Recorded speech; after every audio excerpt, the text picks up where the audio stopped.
BORTLE here from the Remote Duel Invitational TCG event with, whoa, we have here Ryan Levine. He has many premier tops and achievements, especially a YCS win. So the champion right here that placed fifth place at this Remote Duel Invitational event. How are you doing, Ryan? I'm all right. I'm good. Nice.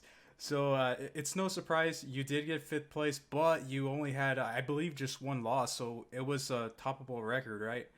Yeah, I got fifth on breakers. Yeah. So what deck took you out, man? I lost the round two feature to Infernoble. How did you like this event? Did you appreciate like being a part of something kind of major because this was pretty much the first ever premiere event during this whole pandemic? Yeah, it was a lot of fun. It was interesting. It's been a while since I guess I don't know how to say it. I've played with any. I don't want to say stakes, but it's been a while since I've played in like a tournament setting. I haven't really been entering many of the online tournaments. I think I entered one LCS, and haven't really done a whole lot since then. And we've just been hosting smaller tournaments on Duelist Academy. So obviously, I host those. I can't play in them. Oh, okay. So this was the first time that I've really like played a tournament, probably since YCS Vegas. Oh wow. Oh, that goes for a lot of people actually. Yeah. Oh, speaking of Duelist Academy, would you like to do some shout outs, man? Yeah, just real quick, Duelist Academy, I have the shirt on actually. We do coaching and we provide content and stuff like that. Our lowest tier is $5 a month on the Patreon.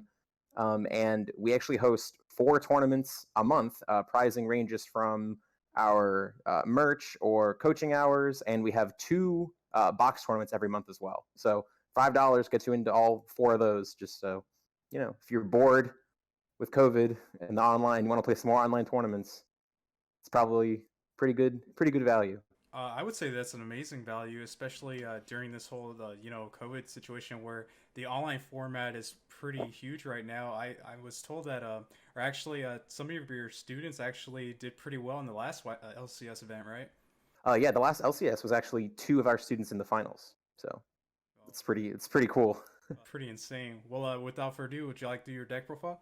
Yeah, so all 4 of us at Duelist Academy that played in this event, we all played Eldlich, but we all played different variants of it. So if you see our decks posted in various places, you'll probably see a lot of our core Eldlich cards are the same, and then just the engines we built around them are a little bit different. But so I played the Synchron version, so 2 Eldlich the Golden Lord, 3 Jet Synchron, 2 Olion, 2 Ecclesia, 2 Fleur. And it looks weird to play 2 Ecclesia and then 2 Fleur, but this is for the Magician Souls. So I don't play Apprentice Illusion because Magician Souls only has to send a level 7 or higher spellcaster, or sorry, 6 or higher spellcaster. And Fleur is a level 8 spellcaster. So you can just send Fleur, and then instead of playing a pretty big brick like Apprentice Illusion Magician, you can play a slightly less, but still not great card Oh in yeah. the second copy of Fleur. So that's for that one. And those are all the actual monsters I play. Like Magician Souls just picked up a little steam right there, a little better. Yeah, it definitely being able to play Fleur instead of Apprentice Illusion definitely takes away one of the biggest drawbacks of this card. So it's definitely really good in this version of the deck for sure. And then just a lot of hand traps: 3 Ash, 3 Ogre, 3 Gamma, and then Driver, of course. This deck is 47 cards. Oh wow. Um, it definitely should be less, and I know what I would cut, and I'll explain that I guess after I go through some of it. But that's it for the monsters. And then 3 Cursed Eldland, 3 Tuning, 3 Nadir Servant, and then Italy.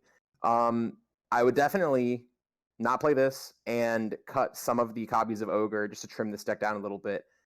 They were just definitely the least impactful cards by a wide margin and not really great against what the metagame is kind of shaping up to be. The theory was a lot of people that would be playing combo decks would be playing Infernoble instead of Rock or Dino or anything like that. And Ogre is much better against Infernoble than it is against the other combo decks. And then it turned out that most people just played Rock or Dino. So, and I feel like that will be a trend that will continue. I think Rock is still probably the best combo deck, And Dino is definitely the most resilient one, and Ogre just doesn't really, it only really works against Lost World. So Obviously, you're maxing out on Nadir because you're playing the Dogma engine, but there were other secrets in that same set that Nadir was in. So, what were your thoughts on Triple Tactics and Forbidden Droplet? I don't think they're good in this deck. I just don't think those cards really do a whole lot with what this deck is trying to do. I think in some of the other combo decks, they're much better. But the advantage of the Eldlich deck is that if your combo fails, you're kind of just playing a trap deck.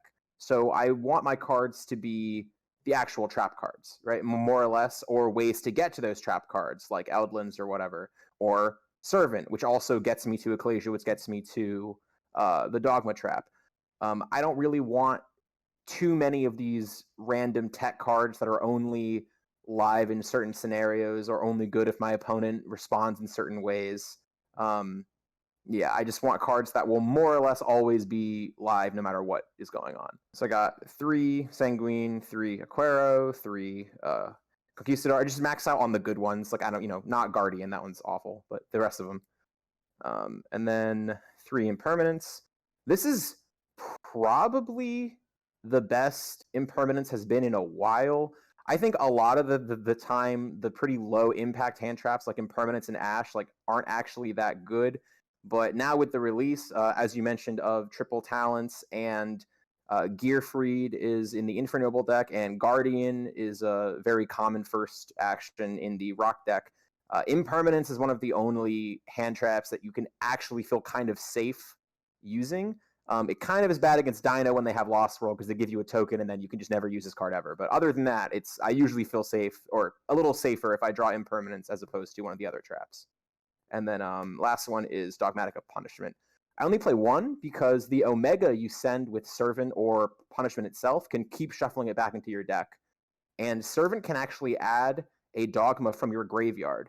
So if you draw this late game, you can Servant, send Omega, add Ecclesia from grave, and then Omega put Punishment back in your deck.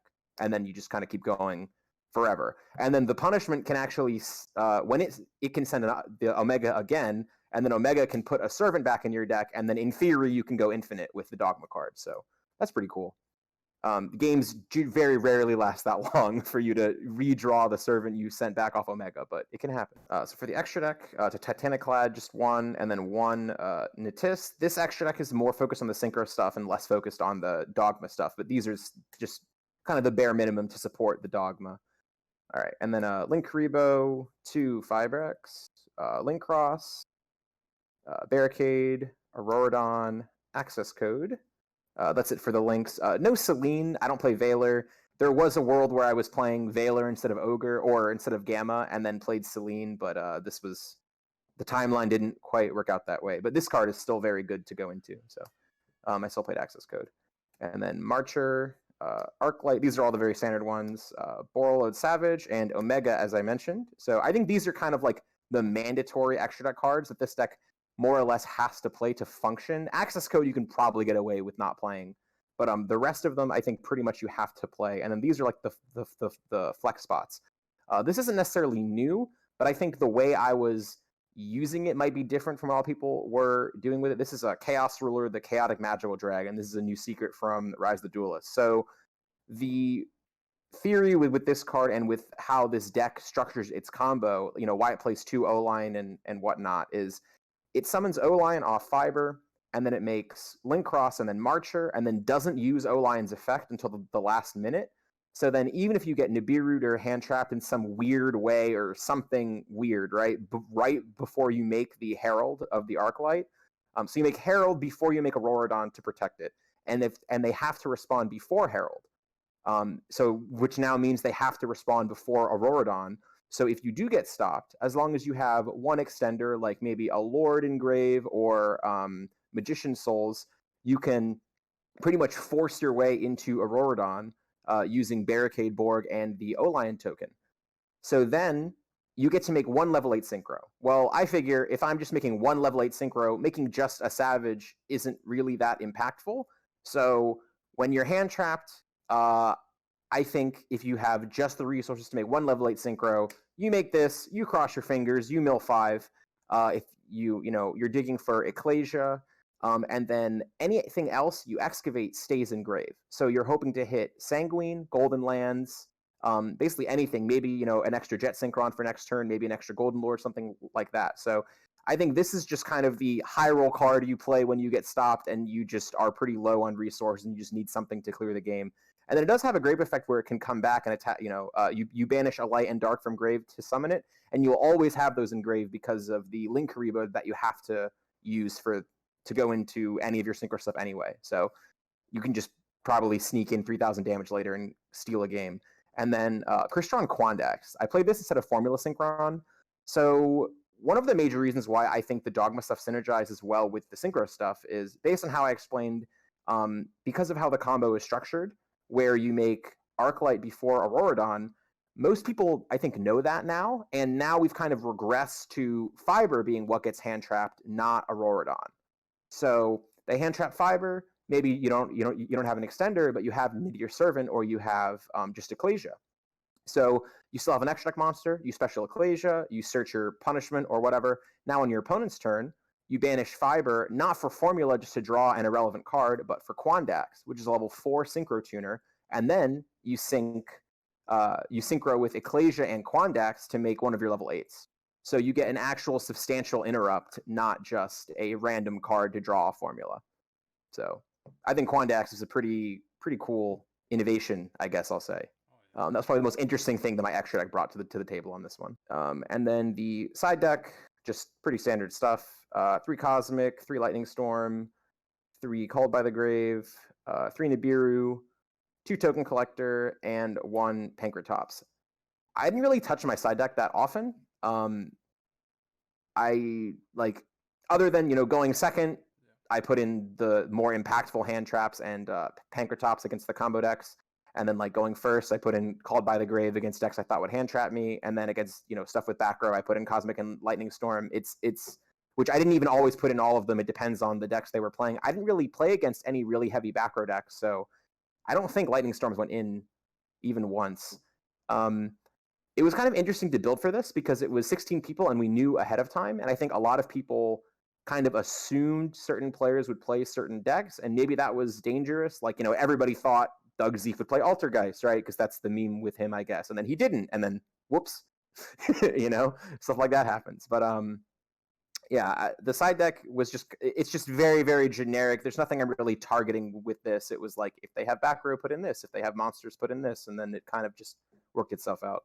Okay, so the Call by the Grave worked out pretty decent inside overall. Yeah. It's very good also in the Eldlich Mirror. Called by the Grave on a Lord is backbreaking. Oh, yes. There you have it. And again, unfortunately, you did get 5th place. Yeah. But lastly, did it feel any different having to, I guess, watch a screen like you were actually doing a screen, I guess? A little bit. It took a little bit to get used to. I think the hardest thing is, obviously, to prevent cheating, you kind of have to have your hand visible at all times. And with the overhead camera, I guess, as you see here, right? Yes. It is sometimes hard when holding your hand or when searching through your deck. When normally, when someone's across from you, you can, you know, just kind of like do this and search, right? But if you do that, obviously, you can see my whole deck. So you kind of have to like angle it and do that. And that was something that took a little bit to get used to. Watching what the world was watching. Yeah, pretty much. Mm-hmm. I saw plenty of cards that way. Holy. Yeah, I think I did pretty well in my stream. I don't think I bled my hand on stream. I think once when I was searching my deck, I kind of tipped it a little bit, but I don't think my hand was ever visible. So I practiced that a lot. I actually played some friends in remote duels the day before the tournament, and they kept yelling at me because I kept showing my hand. So I think I fixed that before the actual tournament started. Do you like this stuff? Yeah, I think it's a lot of fun. I think I would definitely play again, actually. I don't think it's like... Konami did provide some equipment for us to help us get set up, but after seeing it, and I mean, we have to, like, you know, give it back, but after setting it up myself, it is pretty easy, I think, to set it up. I don't think you need, you know, both cameras and all of that. I think just if you want to remote duel at home, I don't think it's too hard to just get a stand and put a webcam or put your phone above it and just have this. I think it's pretty easy, and I hope a lot more people start doing it. And I think this event did really draw attention to it, so I was pretty happy with it overall. Oh yeah, most definitely. Well, there you have it. Ryan Levine, 5th place. And if you want to check out his coaching services and other coaches on there as well, check out Duelist Academy. We'll have that link in the description down below, everyone. Thank you again, Ryan. Yeah, thanks. And listeners, if you're not a part of BORTLE Nation, sub for BORTLE. It's that easy and it's free. Oh God, yes. BORTLE out.